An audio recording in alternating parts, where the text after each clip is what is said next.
What's up, you guys? It's your girl, Miss Jazz, on my She's Such a Fucking Lady YouTube channel. What it do, y'all? So, today is the first of the month. It is June 1st, 2020. Happy June. Sorry, I had to sneeze for my cherries. I believe we're still in quarantine. And here in Colorado, not in addition to being in quarantine, we're also on curfew due to the looting or the vandalism and the protesting that's been going on in downtown Denver. My God is good. I would like to say that because I was living down there, downtown Denver, for 2 years and through DHA, and it was a very bad, horrible experience. I came up with the plan, I executed my plan, and I got out of there in just enough time right before quarantine started. And I'm grateful for that because I don't know how I would have been able to survive in that area with the people that I lived around, with the conditions that I was living under. It was just a horrible experience all the way around. Um, so last night I have a conversation with my mom. Me and my mom are not close at all. You know, my whole life she's always put men before me, and I don't blame her for anything. You know, I'm not going to call her out on her own choices that, made my life a living hell. But I am going to point out the fact that I went to Job Corps, and I don't think I have spoke on my story about Job Corps. So I'm going to use this time to speak. I'm going to start with with Job Corps. And the reason I bring it up the way I bring it up, with talking to my mom is because whenever my sister or my mom get mad at me, they always say, well, if it wasn't for Job Corps, they always say that. And I have finally figured out why. So I'm 29 years old, and I had completed Job Corps I went to Job Corps when I was 17 and graduated when I was 18. It might be 18, 19. But anyways, I have a high school diploma and a GED. I have two certifications under my belt, and I have about 65 college credits.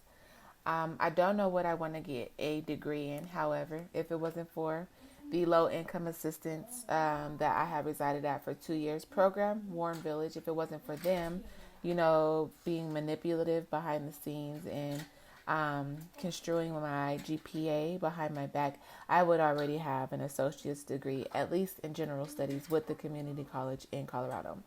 But, God has a different plan for me. So, starting with Job Corps, before I had gone to Job Corps, when I was about 13 years old, I had moved to California with my mom and my godmom, who had decided to become lesbians. Um, my mom was very money hungry, and before my godmom and my mom were in a relationship together, my godmom was my godmom, and she had actually taken me school shopping for the first time ever in my life, my sixth grade year. No, it was actually seventh grade, because sixth grade I went to Bruce Randolph, seventh grade I went to Smiley. So I lived with my dad pretty much my entire life. Like when I was younger, I was in between my mom and my dad, but I was mainly always with my dad because my mom was always with a guy or in a bar or in a club or with her friends or pretty much just part of the street life. I never really had a real relationship with my mother. And so I'm not trying to throw her under the bus as she's going to say that I am. I'm just telling my story. And so when I was 13 years old, I ended up moving to California with my godmom. And originally it was just supposed to be my godmom, my godbrothers, and my godsister and me. But my mom has seen how much money that my godmom spent on me for school shopping, and it made something trigger in her to want to get in a lesbian relationship with my godmother. So we all ended up moving to California. I moved from my dad's house. I stayed with my nanny for a summer and ended up moving from there to California with my godmother and my mom. And during this time of my stay in California, I had a lot of fun. I had a lot of fun, but it also was like an interference towards my success in elevating to a higher level within myself. I was partying a lot. I had a lot of friends. I was very popular in middle school and high school. I started smoking weed, I started drinking, I started fucking up in school. And so another thing is I was engaged at a very young age. I was engaged at the age of 14 to a 23-year-old. Yep, and it was acceptable what was going on in the household. So that's just a little bit of an insight, of what kind of lifestyle I was living. Yeah, we were in a very beautiful suburban house, but I was not taken care of very well. A lot of incidents occurred. A fire started. My sister ended up getting hurt, and just all kind of crazy stuff. Like I literally seen the devil come out of the ground in this house at a very young age. It was a very traumatizing experience. But my mother has sent me out here. We came to Colorado from California for a summer for a visit, and I got to visit my dad, and it was like the funnest time ever. My dad was married at this time. I met my stepbrothers and stepsisters for the first time in a long time, and it was just all good vibes. And I didn't want to go back to California. I begged my dad, Dad, I don't want to go back to California. I want to stay in Colorado. I'm not happy there. I'm not doing good in school, because before I moved to California, I was an honor roll student. I was playing basketball. I was on the chess club. I was making really good grades when I was living with my dad. And then when I moved from my dad's, everything just started going downhill from there. But California, we came to visit with my dad, and he pretty much fought for me to stay. But my godmama, I believe, threatened my dad's life and his family. And my dad was just like, it's not worth somebody dying over. So he ended up sending me back to California. And at California, I was just neglected. I got my very first government paying job at the age of 14. Yes, at the age of 14, I was making $10 an hour. Believe it or not, I was hiding. I wasn't hiding. I was holding signs for KB Homes on the weekends on the corners. Before sign holding became a big thing, I was holding signs for KB Homes, and I was making pretty good money. And then in addition to that, I was selling candy out of my backpacks to the potheads at school. So I was coming home with like $50 a day. I would go to Costco's, load up on candy once a week, and go to school every day and sell candy. So I was making my own money at like 14. I've always been very ambitious and goal oriented and money hungry. I've always had my own. I'm 29 now. I started getting money even in elementary school. I was selling, grasshoppers to kids on the playground and knocking on people's doors in my apartment complex at 6 years old. At 6 years old, taking people's trash out for money. So I've always been a hustler. But anyways, back to my story. I ended up getting kicked out of my house because of this girl that I was dating. I came home one day and she had a whole bunch of men in the house, and we started fighting. And instead of her being put out, my family neglected me and they put me out. I was beat severely. I was put in a mental institution, and then I was sent to Colorado with nothing but the clothes on my back. And when I was sent to Colorado, I was sent without my paperwork. My mother intentionally held me out of school for a whole year because she didn't want to see me graduate, which is pretty fucked up. And so I ended up just being a homebody. I was with my dad. So while my brothers and sisters were going to school every day, I was just at home, writing in my journal, drawing, watching movies, listening to music, cleaning, just staying out of the way. And then eventually I got bored and I ran away from my dad's house, and I've been on my own since then. I eventually got my school paperwork, but by the time my school paperwork were sent to me, I was already so far behind. I was just like, I don't care about this school shit. I just want to have fun and be myself. And so I bounced around from household to household for a little bit. However, when I did come out here, when they finally did send my paperwork, I ended up at the age of 16 getting a job over at Warren Village as a waitress. And so I was making pretty good money as a waitress. But then we got new management, and they said that I was too young to be working there, the hours that I was working. And so they interfered with my money. And so I ended up getting a different job. I was working at Starbucks and at Safeway, and then I got tattoos on my wrist. And so when I started getting tattoos, the manager in Starbucks put me at the front end as a courtesy clerk at Safeway, and that's when shit just was not. That's when I was just like, fuck this job, I'm good. And I started fucking up at work. Eventually, I got fired, and I went back to running the streets. And so I had stayed with my pops. My pops is another family member of mine, and I stayed with him, and he was telling me about his experience with Job Corps when he was younger. And so I did some research on Job Corps, and it was still a real thing. And so I enrolled myself into the program.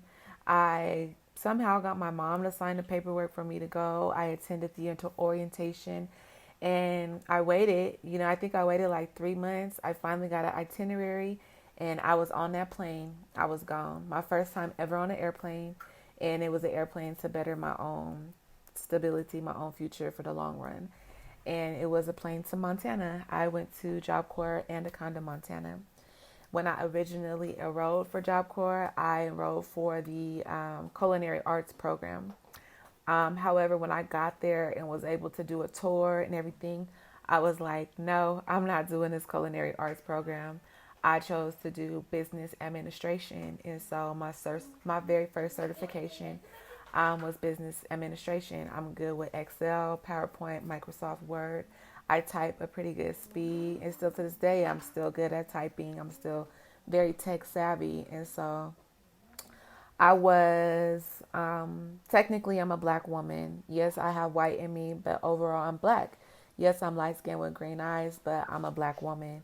I'm Creole, technically, I guess, is my ethnicity. My grandfather is from Shreveport, Louisiana, and my mom's mom is white from somewhere. I don't know. I don't give a fuck. I don't care. So I was raised overall by a black man and his mother who are from Mississippi. And so I consider myself to be like a Southern belle, but with a hood mentality or whatever, if that makes sense. And so, yeah, I grew up in church. Before I was hauled off to California, I was an usher, I was a praise dancer, I was in a choir. My grandma, she lived in church, so I was always at church and at school and at home. And so it wasn't until I moved to California where my life got fucked up by my mom and my godmom. And so I'm grateful that I had, discovered Job Corps because with making the decision to complete Job Corps, I bettered my own self. I secured my own future.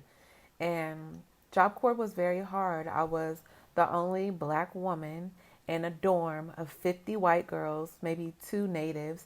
I literally had to call my guidance counselor and ask her, can you please send some more black girls up here because it's uncomfortable. And so she ended up sending 2 black girls up there I was friends with.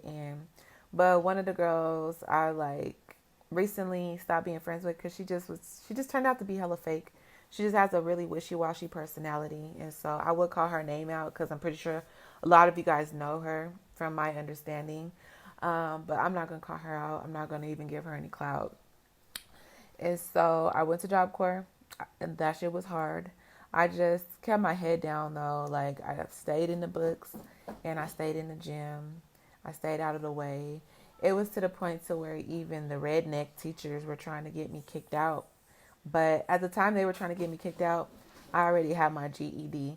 The facility that I chose to go to, you had the option of getting your GED and your high school diploma or either or if you decided to stay. So I got my GED within 6 months, and then I ended up staying, and I think it was 3, it might have been 4 months, I don't know, but I stayed at the program for overall 10 months, and I ended up receiving my high school diploma, my GED, a certification in business technology administration, and I got a $1,000 scholarship through AmeriCorps, and then just for completing this program, I got $1,000, to start my own life. In addition to this, while I was there, I was a blood drive coordinator for this city of Montana at the facility for the Job Corps program, and I was recognized by the mayor. I have been offered a Forest Service position to save trees and just live out there with the trees and shit, and I declined the offer because I wanted to come to Colorado so bad to be with my sisters. I don't know why though, because ever since I've come back to Colorado, I haven't had any good experiences at all. My life has been a living hell since coming back to Colorado. I hate it here.